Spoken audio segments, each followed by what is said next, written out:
y'all. What's happening? Happy Sunday. It is September 17th. Hey.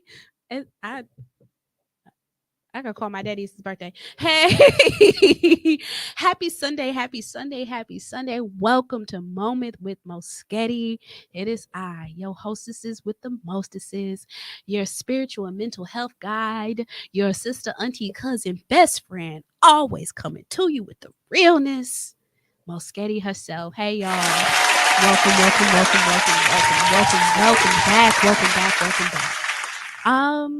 I am pleased to be here in the Tone Deaf Studio in the Sherman Phoenix, located here in the heart of Milwaukee, Wisconsin, where I record every week. I enjoy this space. It has been so welcoming and so comfortable and so enlightening. It has been a heavy participant in my growth as an individual and as a podcaster. And so I really love recording here, and I'm appreciative of this space. So in this space today, we will be talking about getting the life that you desire. We'll be talking about getting the life that you desire. So, if you are a follower, if you are a regular here, you already know I start off every episode with the church announcements. The church announcements are just things that are going on in my life, things that are going on in the Milwaukee area, events that I'll be engaged in, and events that my friends are participating in.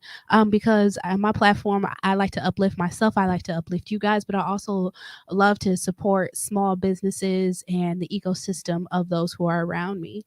Good morning. Good morning. It's 3:30. Good afternoon, mom. Hey. Um, if you are Mom Sketty changed her profile picture. I see what you did there. She just moved to Georgia. So we're all expanding and changing our lives. She just moved to Georgia, and I see you with that Georgia peach on your profile picture, mom. Hello, hello, hello. That's my biggest fan. So yeah. So I start every episode with the church announcements, which are just a list of the happenings that are happening around. Sometimes in church, sometimes not so much churchy. I don't have any new church announcements happening this week. I just would like to reiterate that the Midwest Lectureship, the Churches of Christ Midwest Lectureship, is approaching us October 18th through the 21st. It will be located in the Sheridan Hotel in Brookfield, Wisconsin, which is just outside of the city of Milwaukee. If you're interested in attending, I believe registration for the entire event is, I don't quote me on this, I believe it's $160, which includes the banquet, which is on Friday night. It's a nice formal banquet. If you are interested in just attending the banquet, that is a $55. So get that in as soon as you can.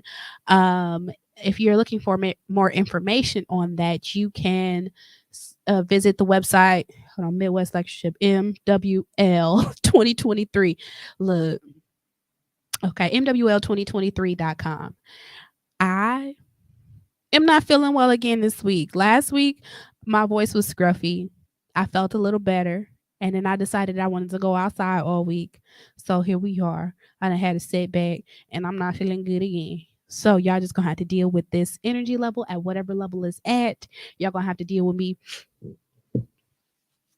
doing this a little bit. It's okay. I'll Lysol the space before I leave up off the mic so I don't get any of the other podcasters what I got. But don't worry, it ain't COVID. It's just the time of year where the weather is 60 degrees at one moment and 80 degrees at the next. And I don't be having my coat on like I'm supposed to. Okay.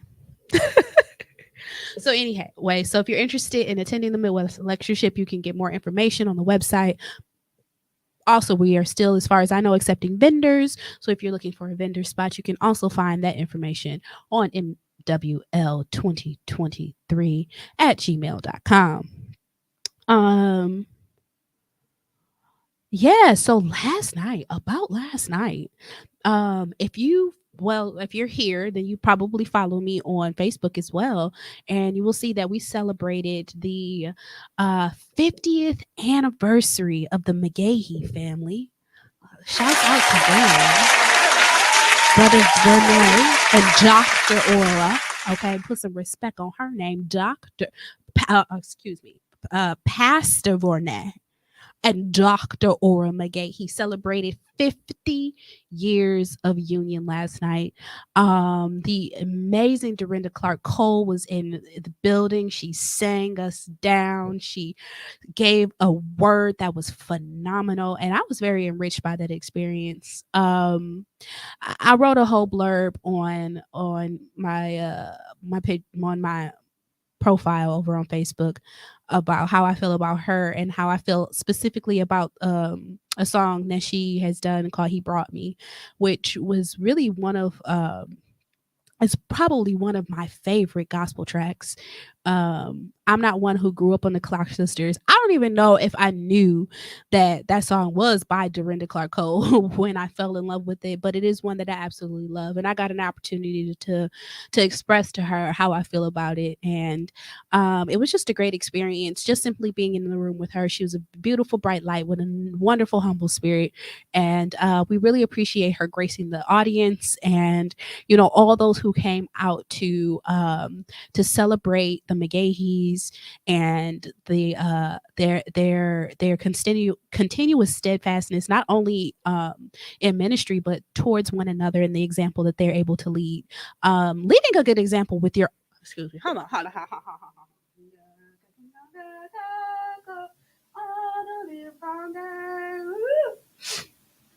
Hi. um Leading your life by example, by a good example, a godly example, I believe is a ministry all in and of itself. Sometimes we we concern ourselves with being in front of the camera or on a big stage or wanting to be a preacher or a song leader or whatever, but ministry isn't always just about lights, camera, action, and the brightness of everything. Ministry really comes out even in the dark moments. Ministry comes out in conversation. Ministry comes out in the way that you walk across the room and you treat people. And the McGaheys are the type of people who walk and talk and live ministry, and you can feel it in the way that they greet you. And so we appreciate them for highlighting 50 years of the ministry of love, the ministry of marriage, the ministry of togetherness, the ministry of family, and of course, just the ministry of the gospel straight up and down. So congratulations to them and their family and the legacy that they have brought about. um I did not gather too many other church announcements because I'm tired, I don't feel well, and I don't care. So, if you are looking to see what other events we have going on in the community, every Tuesday is always poetry night. I'll be in the building at the Q, and you can follow me on Facebook to find out more about we got going on. Okay, okay, all right.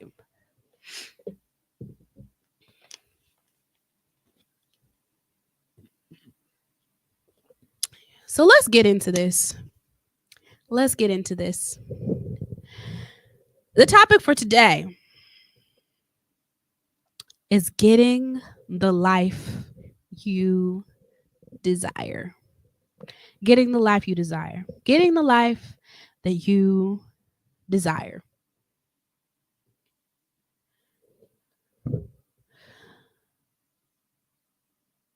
Am I an expert on this subject? I know I've gotten many things out of life that I desire. And I know that there are many things in life that I am currently pursuing that I desire. And I have all the confidence in the world that they are coming because of how I'm following what I'm going to share with you guys today. Um, I've had an epiphany. I have epiphanies all the time, okay? Because I be sitting around working on myself about what it really means to get the life that you desire. And I just wanted to share a few things with you all about how you can implement different strategies in your own lives, about how you can cultivate the entire life that you desire. I believe that many of us are walking around um, discontent. We're walking around just living everyday life with a level of displeasure. Because when we look around and we evaluate, we are not living in the midst of the life that we desire. And if you're living in the midst of the life that you do not desire, you have to first and foremost believe that you do have any sort of say so and any sort of power to change the life that you are currently leading into the life that you desire. If you don't believe that you have any power, any authority, any influence over your life, and you believe that you are just simply a victim of circumstance, you'll never get into the life that you desire because you'll be too busy settling into the life that you just simply have. Now there are many circumstances that will lead you to being in this less than desirable life. And there's likely to always be something that you could be pursuing and changing and moving to be in more of a space than what you desire. But overall contentment, overall satisfaction, when you look around, your ability to sleep at night, your ability to be restful, your ability to be at peace is what we're really striving for. And so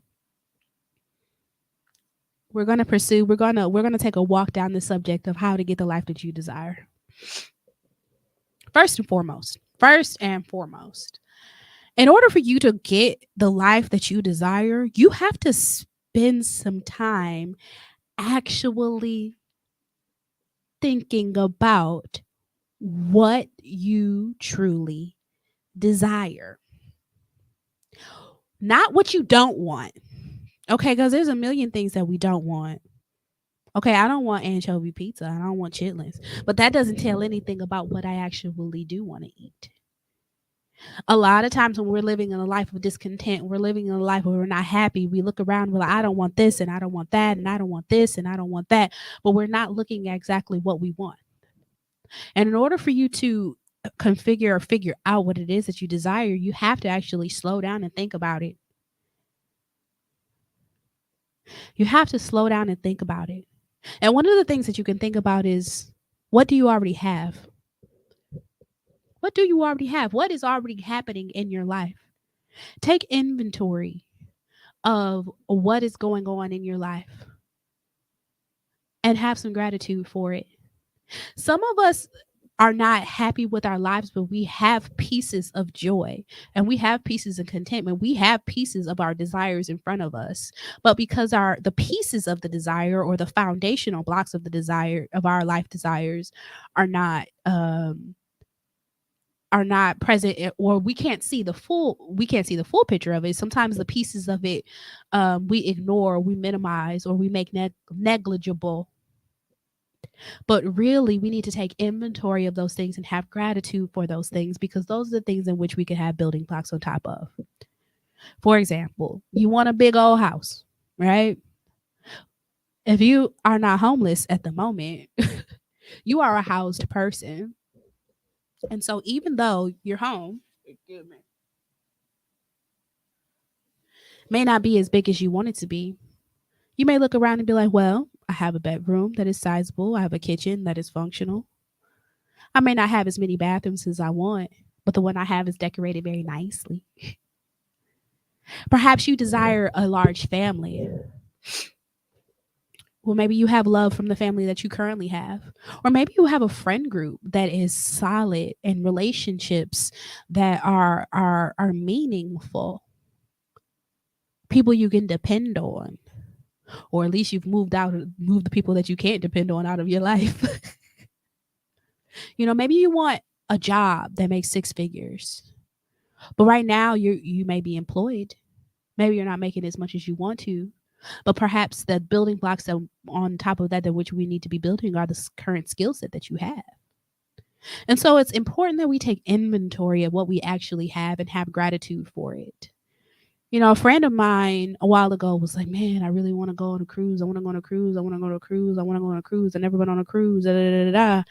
And there was just a local short, like a little day, a little afternoon cruise that was available. It didn't cost much. It wasn't a, 5-day, 7-day excursion. But it was a cute little, a little 50 $30 $50 little afternoon shindig that was available. If you're taking inventory of what you actually have and are showing gratitude for what you actually have, you'll be able to pursue even smaller versions of what you ultimately want. Now, I'm not saying sell yourself short. Absolutely not. Always pursue the thing that you want in fullness. But on your way there, while we are building, we have to take inventory of what we have access to and what we are already building on. So we can have good stewardship of what we already have. We can have good gratitude for what we already have. So as we are elevating through the different phases, that we are not taking for granted the things that we have access to, because that is a trick that people fall into as we're going after our ambitions and we're going after the desires of our heart. We don't show appreciation for what we have. And so as we climb to the different levels, we don't have appreciation there either. And we're never satisfied. It's always a life of perpetual ambition. Guess what? There's a thing called an infinity. And it never ends. There's always another thing, another day, another dollar, another something else that you could be pursuing. Goodness, my word. Will y'all make fun of me if I do the show? Like, I'm not gonna. I'm not gonna do that. My goodness, it's look. I promise, it's some hand sanitizer right there. It's some like all types of cleaning supplies right behind this curtain here. I'm gonna get my germs off this mic. But take current inventory of what you have going on. Mom Skitty, it says in the comments, can you take care of the current house before you get a bigger one? Right. Because maybe you don't need a bigger house. Maybe you just need better handling of the house that you have. And you'd have enough room for everything that you need. Along those lines of taking inventory of your life and what you have going on, you got to be honest about it. You got to be honest about your life. You got to be honest about your current circumstances. And while you are evaluating your current life, ask yourself, what do you love about it? And what do you hate about it? Because sometimes when we are in dark spaces, we don't always take into consideration the things that we love about our lives. We're too busy looking at all the things that we hate about our lives. We're too busy running away from where we are, trying to pursue something else instead of being appreciative and in a love of what we have. And sometimes you'll sacrifice all of the things that you even love for the stuff trying to get away from what you hate. Again, the things that you love about your life can and will be building blocks. It can be so much good information about what your true desires are.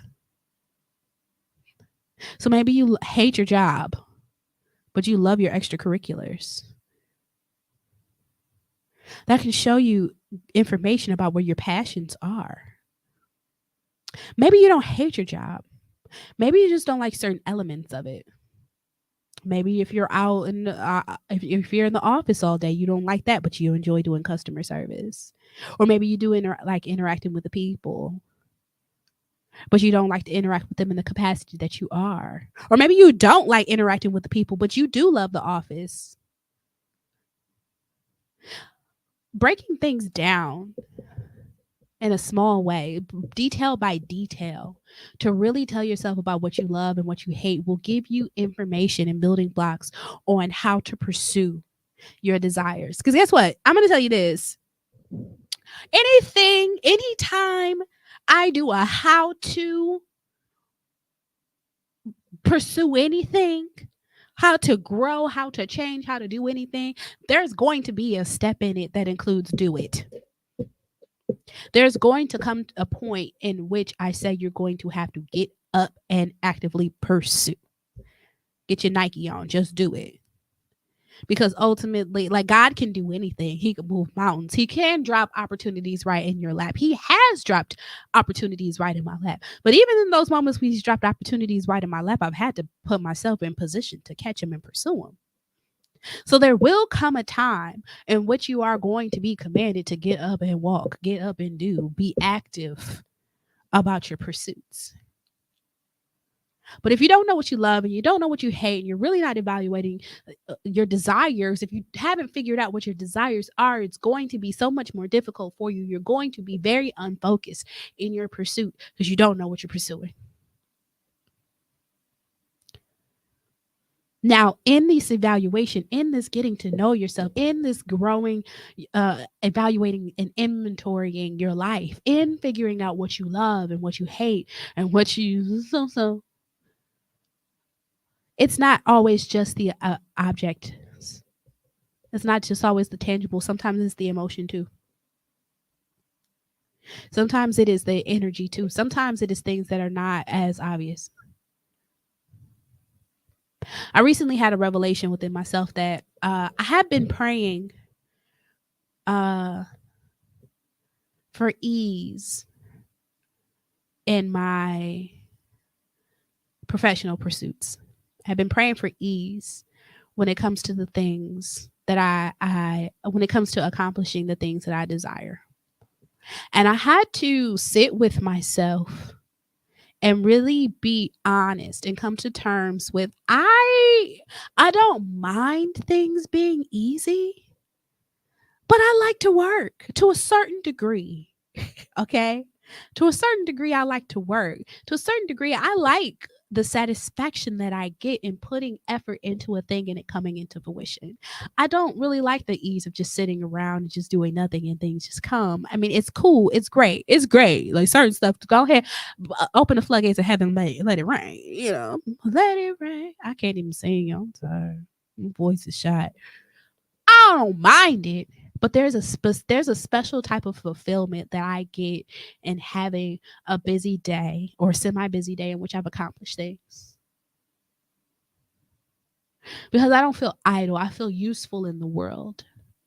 And so in getting the life that I desire, I've had to shift from praying for a life of ease to praying for a life of satisfaction. I don't want to work myself to the bone. I don't want to grind. I don't want to grind no more. Not in the ways that I have in the past, because those have been detrimental to my mental and my physical health. Doing too much, going too hard for too long is damaging to me. And that was where the desire for ease came in, is because I recognized how damaging that hardcore, like super grindy work ethic was to me and how it's not sustainable. But what is sustainable is the excitement of having something to work on, to work towards, having purpose and meaning in every day, every one of my days, and having a balance of relaxation in those days as well, where I get to work hard and I get to play hard and I get to rest hard. Satisfaction is what I really desire. I like to work. If y'all see, if you've watched this, you saw me after I did the community cookout. I was like, wow, I'm so excited. I feel so accomplished. I put so much work into it and things went out well. Yay. If you were here, what, a week, 3 episodes ago when I was talking about climbing the pyramid in the Mayan ruins, I like the excitement that drummed up in me. We came out of the fact that I had to put in some real effort to get to the top. It wasn't long. It wasn't even it wasn't strenuous. It was just simply effort. But it was beautiful. And it was satisfactory because I got a reward out of that effort. Now, mind you, in order to even get to this location, I had to take a plane. Okay? I was on a boat. Okay, there are beautiful views in all of these areas and they were gorgeous. And they made my heart go, "Oh." But nothing was as satisfactory as climbing up to the top and looking around and being like, "Whoa. This is gorgeous." And I had to put in a little bit of elbow grease to get here. And so, in the pursuit of getting the life that I desire, I know that I need to pursue efforts that require me to work. but don't require me to strain beyond my capacity to be mentally stable. Because in that part, it doesn't matter what the reward is. We have moved from a life I desire to a life that I no longer desire. So when you evaluate what you love and what you hate about your current circumstances, and this requires you to get real with yourself, you can also ask yourself what is missing. Mom says writing things down is the most effective way for me to know what I like and what I don't like. Right. I really do encourage people when you're self-assessing, I really do encourage people to write things down. Because sometimes when they're swirling around in our head, they don't become as tangible as when we write them down. They become real when we either write them down or we speak them. Because thoughts in your head can be a little bit tricky. They can be a little bit tricky. Um, you can begin to doubt yourself. You can begin to slip into areas of your mind that, excuse me, I was supposed to do that like this.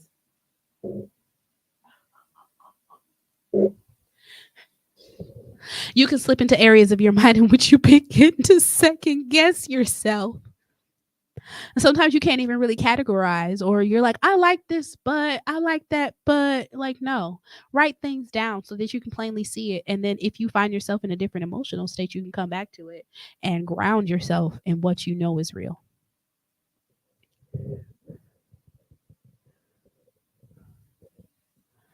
But when you figure out what you like and what you love and what you hate about your circumstances, you can also ask yourself what is missing. What is missing? What is missing spiritually? What is missing mentally? What is missing physically? What is missing emotionally? For me, like I said, I burnt myself out bad. I burnt myself out bad after grad school. Y'all don't even understand. Like, I burnt myself out super bad. I just thought I needed I pursued a job because I needed money. And I thought that having money was just the thing that I actually was going to lead me to my desires. And so I took a job that I knew could and would be overwhelming for me because my brain was absolutely fried after grad school. And then I suffered several losses in my life, which fried my brain even more. And because of all of that, I lost a lot in that time period. And then we went into the pandemic. I lost a lot, and a lot of things shifted for me in my life. And so it led me to saying that I want a life of ease. But really, what was missing, it wasn't about a life that was strenuous. It wasn't about a life that was of ease. It was what was missing in that was a life of balance. What was missing in that was a life where I'm assertive enough to advocate for my needs and not push myself beyond what I'm capable of doing. To not push myself beyond even what the job requires me to do just for the sake of what? Serving and servicing my clients. It's a beautiful thing to go above and beyond to serve and service your clients if you have the mental and physical capacity for it. I didn't, and I was still trying to do it. And for me, I do that a lot to myself. A lot. I know so many people who have worked and do work social services who extend themselves well beyond their pay, well beyond their time, well beyond what is being asked of them, because we think that fulfilling others is going to be the greatest pursuit of our desires. And it can be, but not if you destroy yourself in the process, because who gonna help you? And then people who are the helpers tend to fall into this trap of being like, I'm the helper, I don't need help, I'm the one that does the helping. Is that the life that you desire? One in which nobody helps you? One in which you are always the champion for every cause and nobody comes to your aid? Is that the life you desire? Because if it's not, you can't act. You cannot allow yourself to act accordingly.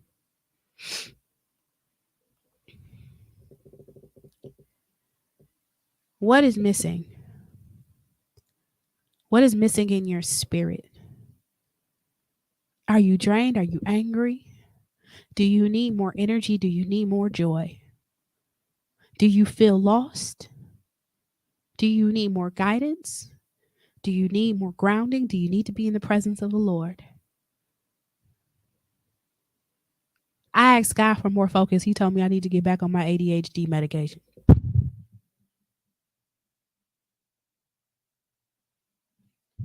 He also told me that if I do that, then I'll be able to care more about myself. I'll be able to take better care of my surroundings.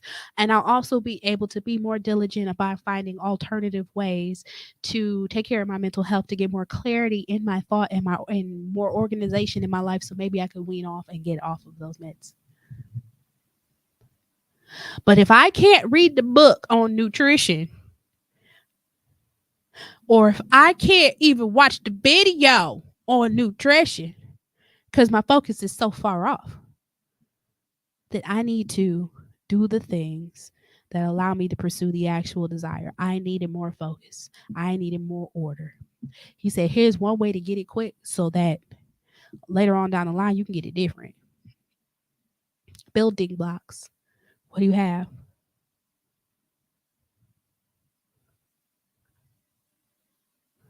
Ask yourself, can you handle the big picture with your current details? If you were given all the desires of your heart, would you even be able to handle it? That is a question that has come. It's a haymaker that comes out of nowhere in my life every once in a while. If God gave you everything that you desire, everything of that better life that you want to pursue, that you want, if it was all given to you right now today, would you be able to even handle it? Tell you this: people win the lottery all the time, and then they be dead broke, or they go into bankruptcy, or they have all type of financial issues along the line because they were not equipped to handle that amount of money. They didn't have good stewardship over it. They started to buy things not knowing that this is a temporary fix. This is temporary money. It comes once and that's it. And if you don't do anything to grow it, then that's it. And so what could last to and through retirement, what could be good investments, turns into a burden. My right nostril is going to make me end the show early. Hi.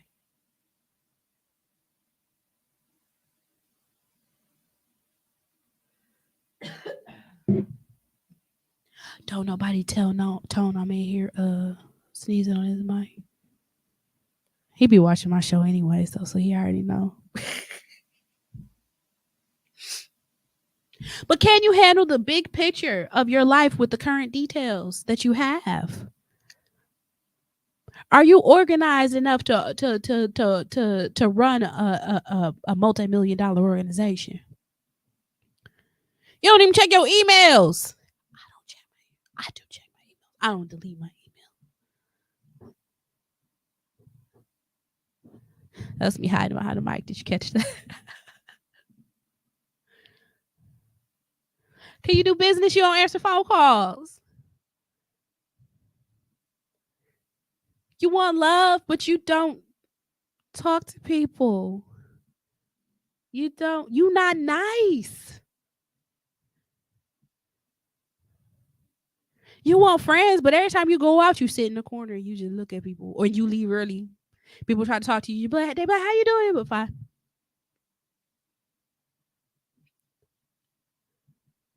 Can you handle the big picture of your current details? You want an education, but you don't want to. But you don't want to do no homework.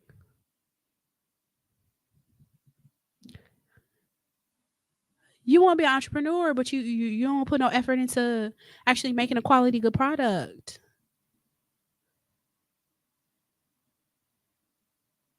You don't want to work for nobody, but you don't even work when you giving work.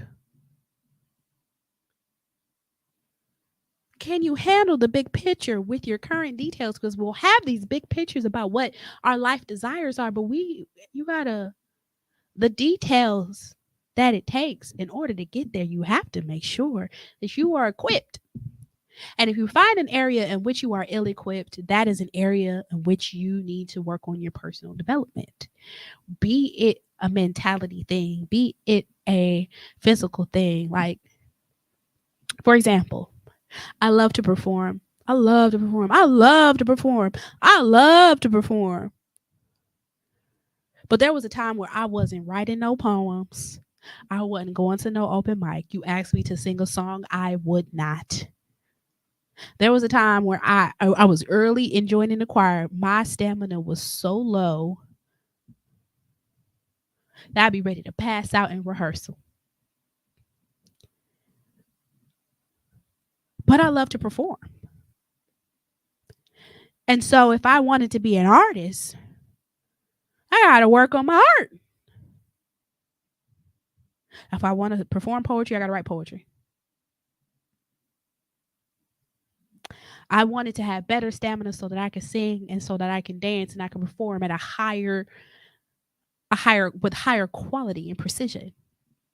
So I started going to the gym because the desire of my life to be on stage and be high energy and engaging and singing and dancing was not going to happen if I sat on the couch eating Cheetos. The details were not matching the big picture. You want to be great at something, you got to practice at it. If you ain't already good, if you ain't no good at it, if you ain't no good at it, you got to get better at it.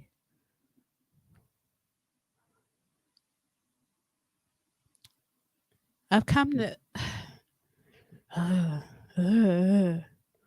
I'm sorry, my brain just had a fight with itself cuz I had two different details trying to come out of my mouth at the same time.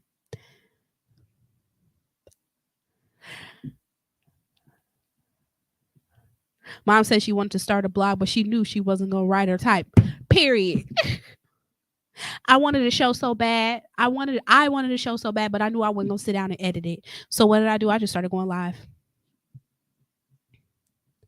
But actually, the conflict that I was having in my mind, one of the details I was watching, his name is Anthony O'Neill. He is a financial person, but he's also ties finances with spirituality, with Christianity, with his love of God.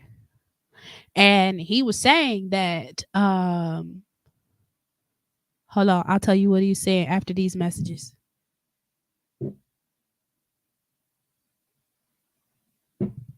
I should start playing a sound before I do that. No, but he was saying that he spent so much he has spent time in his life praying for things, praying for like cars and houses and apartments and things like that, like praying for big ticket items. But the reason why he was investing so much time praying in those things is because he knew he did not have the foundational tools to obtain or sustain that. And so as he shifted his prayers into being a better steward of his money and being a better business person allowed his business to grow, allowed his finances to grow. Being a better steward over his money allowed his credit score to be proper, allowed him to have enough money for a down payment. So when it comes time to get that nice fancy car, he can just simply walk into the dealership and go get it. If you deal with the building blocks of the things that you desire greatly, when the time comes, you can just walk into it and go get it.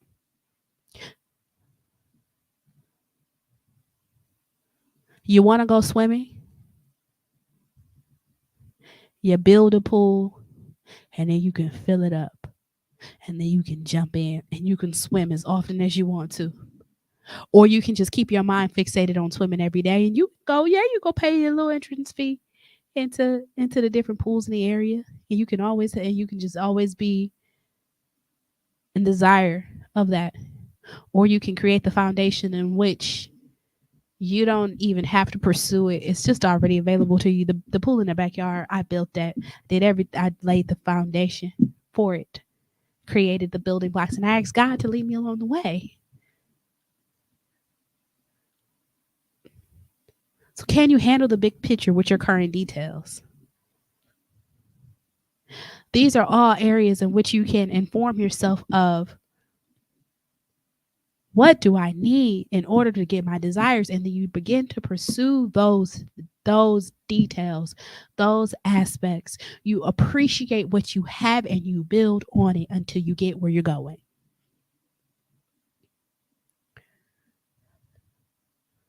So that was point one. Point one was evaluate what you desire. Point two, suspend the amount of time that it takes for you to get to your goals. Suspend the amount of time from your imagination of what it takes for you to get what you desire. Okay? Take time, throw it out the window. Because here's the thing. Once we start evaluating what we need, what we like, what we don't like, we have our gratitude, we have our game plan, our steps, and what we need to do. Sometimes we talk ourselves out of it because we get overwhelmed by how much time it's going to take. I literally had a conversation with somebody the other day who said somebody was offering her a nice amount of money to pursue something that she was unsure that she wanted to pursue. But one of the reasons why she was unsure she wanted to pursue it was the amount of time it was going to take. And I asked, I was like, I think it was like 3 years or something. I was like, what are you going to be doing with the next 3 years of your life? And my encouragement to this person, this is not a client, this is a random person I met at a restaurant. And we began to talk. But my was it solicited? I think it was solicited advice, because how do we get this far in the conversation? Anyways, but my charge to her was, if you have something that you actually desire to do, then take this as an opportunity to go do that thing. But if you don't have anything that you're desiring to do, and you don't have anything that you're working on, this is an opportunity for you to pursue something that is being handed directly to you, to fill your time, and at the very least get an opportunity to learn things and learn yourself along the way, because you never know what opportunities these building blocks will afford you later on in life. But the time, like, people don't go to school because they be like, man, I ain't got 4 years to waste on that. What are you doing the next 4 years of your life? If you have no plan for however much time this thing is going to take, you might as well pursue it if it's in alignment with your desires. If it ain't in alignment with your desires, then why are you considering it? But if it's just a matter of between you and some time, take the time to do it. Because in that time period in which you could be pursuing your desires that you are not, you are pursuing nothing. Unless you're pursuing something. And then that's what you're pursuing. But in the meantime, you just working a dead end job or just getting by. You're not actually pursuing anything. And you could be using that time wisely to build yourself. But I say suspend time. Because it's not always about how long it's going to take. Sometimes it may come a little bit faster than what you expected. Your success might come a little easier than what you expected. And you can't let yourself get tripped up and be like, man, this is coming too soon. I don't know enough. I'm not ready. Da, da, da, da, da, da.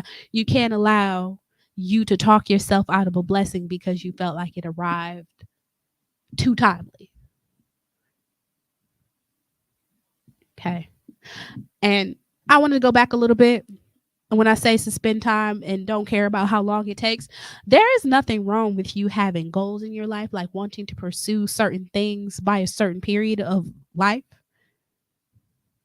Like, I want to have a house by 30 and I want to have a family by 4, or whatever it is, whatever timeline. There's nothing wrong with having an ambitious timeline, but don't allow yourself, whether you've met that timeline or you've missed that mark, don't allow that to tear at your self-esteem or make you feel like you're less than because it took you a little longer to get there. Also, don't psych yourself out if you're getting things sooner or quicker or easier than what you feel like you should have gotten them. Maybe that might just be a blessing. Maybe you were much more equipped than you thought. Maybe this opportunity is coming to you to shake you up a little bit, to grow you up a little bit.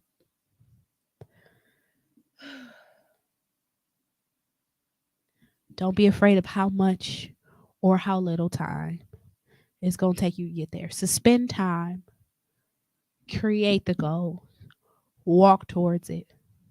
And as long as you are pursuing aspects of the life that you desire, you will see different pieces of it come in bit by bit.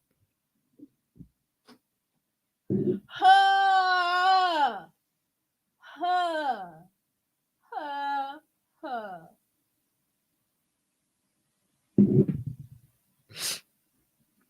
You'll see pieces of it come in bit by bit.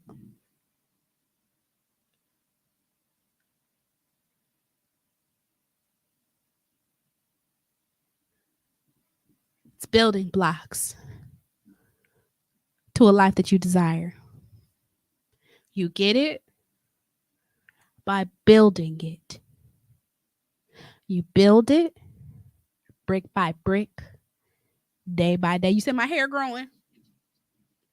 It is inch by inch, bit by bit. You know what? And that actually leads me to it. Thank you for talking about my hair, Mom, because that leads me to a good point. There are tons of people who say, I like locks. I don't want to go through the ugly phase though, or my hair is short. And I don't know.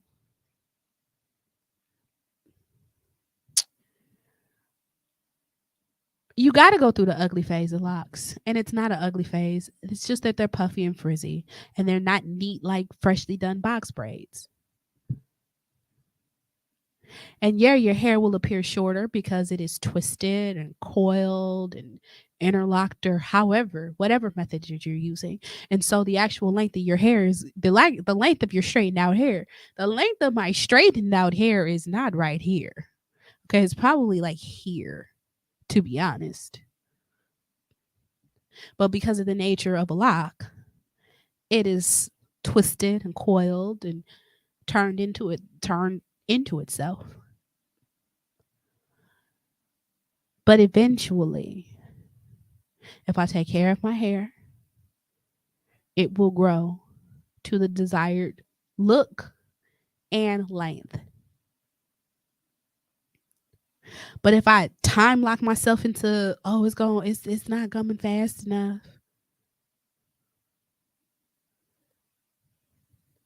If I don't have any appreciation for what it looks like in the time period, if I don't take care of it, if I don't start my locks,